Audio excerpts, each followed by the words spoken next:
आज हम आप लोगों को इस वीडियो के माध्यम से बतलाने वाला हूं एक अप्सरा की साधना। और जो हम इस वीडियो में अप्सरा की साधना, विधि विधान, सामग्रियां के बारे में डिटेल जानकारी बतलाने वाला हूं। हमारी बातों को आप लोगों को ध्यानपूर्वक समझने की कोशिश करना है। यूट्यूब पे अप्सरा की साधना, विधि विधान, मंत्र विद्याएं बहुत प्रकार के बतलाई गई हैं, लेकिन आप लोग साधना आधा अधूरा कर छोड़ देते हो। किसी को अनुभव मिलते हैं, डर की वजह से साधना छोड़ देते हैं। किसी को साधना करते हैं, 2-3 दिन के बाद छोड़ देते हैं। कोई लोग साधना पूरा भी करते हैं, कोई भी अनुभव नहीं होते हैं, सफल नहीं होते हैं, वचन नहीं ले पाते हैं, प्रत्यक्ष नहीं होती हैं। तो हम इस वीडियो में सारा आप लोगों को बातों को कंफर्म करने वाला हूं। जो आधा हकीकत आधा फसाना है, वो चीज दूरी हटा कर आपको सही राइट जानकारी हम आप लोगों को बतलाऊंगा इस वीडियो में। अगर आप लोग साधना करना चाहते हो तो मेरे से गुरु दीक्षा लेकर के आप साधना कर सकते हो। जो हम इस वीडियो में साधना बतलाने वाला हूं, वो गुरु के मार्गदर्शन में साधना करोगे तभी लाभकारी होगा, तभी लाभ होगा, अन्यथा यह साधना सफल नहीं होगा। इसमें जो आप गुरु बनाओगे, देहदारी गुरु बनाओगे, अच्छा गुरु बनाओगे।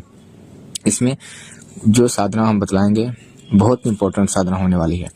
जिस गलती से आप लोगों को साधना असफल हो जाती है, जिस गलती से आप लोगों को साधना में खतरनाक अनुभव होते हैं, जिस गलती के कारण से आपको साधना छूट जाती है या सफल नहीं होती है, सारी बात हम आप लोगों को इस वीडियो में बुलाऊंगा। हमारी बातों को आप लोग ध्यान से सुनने की कोशिश करना है। अगर आपने अभी तक हमारे चैनल पर नए हो तो हमारे चैनल को सब्सक्राइब कर लेना है, लाइक कर देना है और दूसरे को शेयर कर देना है, ताकि मैं जैसे ही रहस्यमय जानकारी लेकर आऊं तो आप मेरी वीडियो को सबसे पहले देख सके। आधा हकीकत आधा फसाना से हट कर रहे। टोना टोटका, तंत्र मंत्र, साधना, शक्ति ट्रांसफर, प्रत्यक्ष वचन, ये सब क्रियाकर्म करना इतना आसान नहीं होता है। इसलिए हमारे वीडियो को आखिरी तक देखें और सब्सक्राइब कर घंटी को आल पर क्लिक करें, ताकि मैं जैसे ही कोई वीडियो अपलोड करूँ अपने चैनल के माध्यम से, कोई भी जानकारी लेकर आऊँ तो आप सबसे पहले लाभ देख सकें। अगर आप मेरे से पर्सनल कुछ अपने माइंड के मानसिक विचार कुछ शेयर करना चाहते हैं तो मेरा मोबाइल नंबर सामने शो हो रहा है, डिस्क्रिप्शन पे भी है। आप वहां पर व्हाट्सएप के माध्यम से शेयर कर सकते हैं, बोल सकते हैं। आपको 12 से 24 घंटे के बाद आपको मैसेज का रिप्लाई दे दिया जाएगा। देखिए, जो अप्सरा साधना है, हम अप्सरा साधना के बारे में डायरेक्ट बात करेंगे। ये जो अप्सरा साधना है एक बहुत विशेष प्रकार का रहस्यमय साधना है, जिसका ये अप्सरा का उद्देश्य है जो ये कृपा प्राप्त करना अप्सरा का, ठीक है, उसको प्रत्यक्ष कर बचन लेना, उसका शक्ति प्राप्त करना। जो अप्सरा है देवताओं के दरबार में रहने वाली है और दिव्य नृत्य नंगनाएं मानी जाती हैं, जो कि देवताओं के दरबार में ये लोग अक्सर रहा करती हैं। और जो ये अत्यंत सुंदर और आकर्षण वाली होती हैं, इनके पास विशेष प्रकार की कला, नृत्य, संगीत और मानसिक शक्तियां होती है। अप्सरा साधना करने का मुख्य उद्देश्य दिव्य शक्तियों को आकर्षित करना, उनको प्राप्त करना और अपने जीवन में प्रेम, सौंदर्य, कला और शांति लाना होता है। इनकी साधना करने का मतलब यही प्रकार होता है, ठीक है। अगर जो भी व्यक्ति साधना कर रहा है, सौंदर्य आकर्षण में वृद्धि तो होती है। अप्सरा साधना में व्यक्ति के जो साधक कर रहा है, शारीरिक और मानसिक दोनों रूप से सुंदरता प्राप्त होता है, वृद्धि होती है। यह साधना विशेष रूप से वही लोग करें जिन लोगों को शरीर को आकर्षित, प्रेम में लाभ पाना चाहते हैं, कला सीखना चाहते हैं, नृत्य संगीत में हैं और अन्य कलाओं को प्राप्त करना चाहते हैं। अप्सरा साधना व्यक्ति जो भी करता है, प्रेम संबंधों में उसका सुधार हो जाता है। और अगर उसका प्रेम संबंध में अगर उसका पावर एनर्जी कम है तो वो भी उसका उच्च प्रबल होती है, यानी अत्यधिक उसका ऊर्जा प्रबल होती है प्रेम संबंध में, ठीक है। प्रेम की ऊर्जा जो है उसमें वृद्धि होती है। यह साधना आध्यात्मिक है और मानसिक शांति के लिए बहुत लाभकारी है। इसका जो साधना का विधि विधान है, हम आपको ध्यान से सुनिएगा, मैं बतला रहा हूँ अभी आपको। अप्सरा साधना के लिए सबसे पहले आपको एक शांत और स्वच्छ स्थान की आवश्यकता होती है।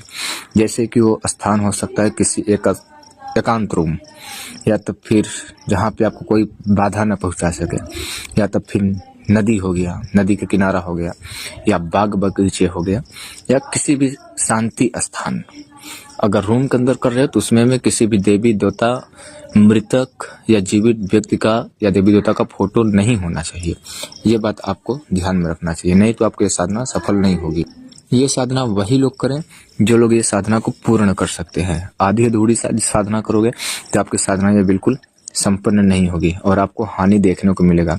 बिना गुरु के साधना न करें, साधना पहले स्टार्ट न करें, स्टार्ट करें तो आधी अधूरी जानकारी लेकर के आधा साधना कर कर छोड़ना या आधा जानकारी लेना या बिना गुरु के मार्गदर्शन में साधना करना आपके लिए जीवन में हानिकारक होगा। ठीक है, आपको यह साधना ऐसी जगह करना है, एक रूम में या बाग बगीचे में या नदी किनारे में या शांति जगह जहाँ पे आपको कोई परेशान ना हो कर सके। ठीक है, या आपको 40 दिन तक के साधना करना है, 40 डेज 40 दिन तक आपको ये साधना करना है और एक ही समय पर करना है। जैसे आज आपने जिस टाइम पर साधना स्टार्ट किया उसी टाइम पर आपको उस दिन भी साधना ये स्टार्ट करना है।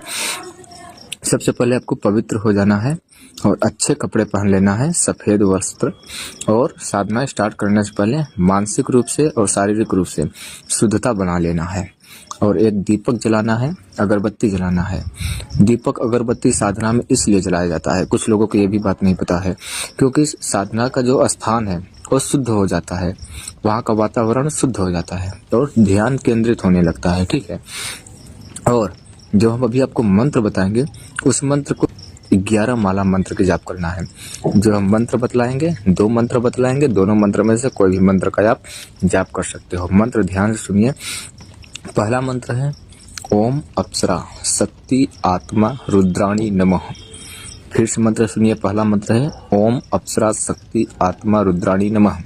दूसरा मंत्र है ओम अप्सरा महाक्रूरम कालिका भवानी नमः। दूसरा मंत्र है, फिर से सुनिए, ओम अप्सरा महाक्रूरम कालिका भवानी नमः। ये 2 मंत्र हैं। दोनों मंत्र में से जो आपको सरल, छोटा, सही, सटीक लगता है उसको आप याद कर लेना है, तब मंत्र को उच्चारण करना है। मंत्र ये आपको यूट्यूब की दुनिया पर कहीं नहीं मिलने वाला है। ठीक है, आपको ये मंत्र पहले याद कर लेना है, तभी आप इस मंत्र का जाप करना है। अप्सरा जो यह है, इसको आपको बहुत भावना के रूप में ये साधना करना है। इसके भोग में ताजे फूल, फल और सफ़ेद मिठाई रखना है।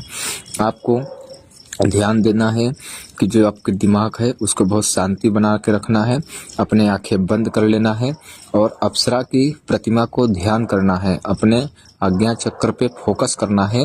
अपने माइंड में ऐसे सोचना है जैसे कि अप्सरा आपके पास आ रही है और आपके पास कला यानी संगीत यानी नृत्य करते हुए आ रही है। गाना, ढोल, हारमोनियम बजाते हुए, नाचते कूदते हुए अप्सरा आपके पास आ रही है। ध्यान करते हुए आंख बंद करके मंत्र जाप कर रहे होंगे, उस टाइम पर आपको ऐसे करना है यानी सोचना है। ठीक है, आपको इसमें सौंदर्य, आकर्षण की बहुत अत्यधिक वृद्धि होती है।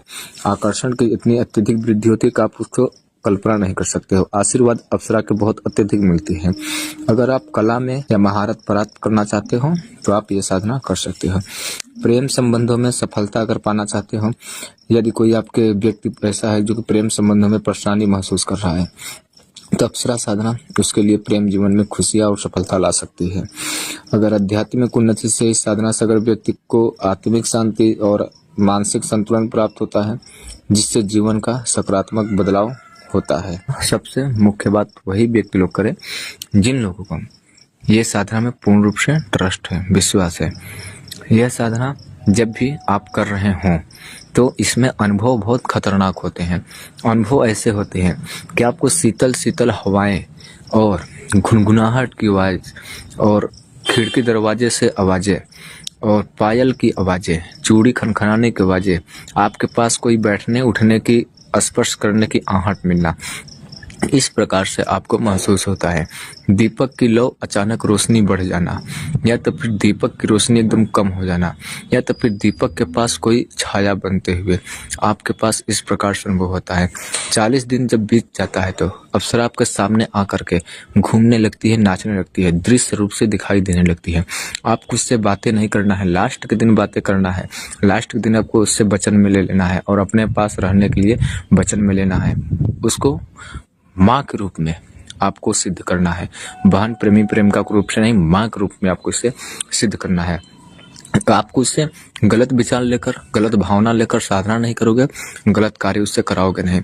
आपको जीवन में सुख शांति प्राप्त करना चाहते हो तो आप यह साधना कर सकते हो। जीवन में हो गया प्रेम, हो गया विवाह, हो गया शरीर की आकर्षण, हो गया कला, हो गया नृत्य, हो गया और वशीकरण हो गया। ऐसे जो तमाम प्रकार के छोटे मोटे कार्य हैं, आप दुनिया भर के काम खुद को कर सकते हैं, करा भी सकते हैं अप्सरा के माध्यम से। आप ये साधना करना चाहते हो तो आप ये साधना कर सकते हो किसी भी गुरु के मार्गदर्शन में। इसमें आपको साधना जब भी आप कर रहे हो 41 दिन तक के, तो आपको जब भी आप ये साधना 40 दिन तक के कर रहे हो, एक दिन भी एब्सेंट नहीं होना है, एक दिन भी उसी टाइम पर साधना करना है, यानी दूसरे टाइम पर नहीं बैठना है, प्रतिदिन उसी टाइम पर साधना करना है।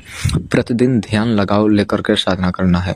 किसी से गलत बातें नहीं बोलना है, अनुचित अशब्द बात का प्रयोग नहीं करना है, किसी जीव को दुखित नहीं करना है, मन में कोई पाप या गलत लेकर के साधना नहीं करना है। अगर आप लोग साधक जो होते हैं सोचते हैं हम अपने जीवन में पाप किए हैं, हमसे साधना सफल होगी कि नहीं होगी, तो आपको शिव भगवान को जाना है, पूजा करना है पंचोपचार, और बोलना है कि मेरे से जाने अनजाने में जो भी गलती हुई है मैं उससे माफी मांगना चाहता हूँ और मैं ये साधना करना चाहता हूँ, मुझे साधना में सिद्धि सफल प्राप्त हो, ऐसा आपको बोलना चाहिए। ठीक है, आपको साधना में अवश्य सफलता मिलेगा। जिन लोगों को लगता है कि साधना में नहीं सफलता मिल रहा है, वो लोग मेरे से कॉन्टेक्ट रहे, अपने घर बैठे और मैं उनको साधना कराऊंगा।